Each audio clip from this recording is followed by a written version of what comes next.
ఇదే కదా నీ కథ ముగింపులేనిదై సదా సాగదా.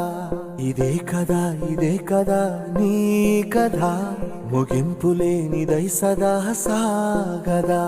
నీ కంటి రెప్పలంచున మనస్సు నిండి పొంగిన ఓ నీటి బిందువే కదా నువ్వెతుకుతున్న సంపద. ఒక్కొక్క జ్ఞాపకానికి 100 ఏళ్ల ఆయువుందిగా, ఎన్ని ముందు వేచనో అవన్నీ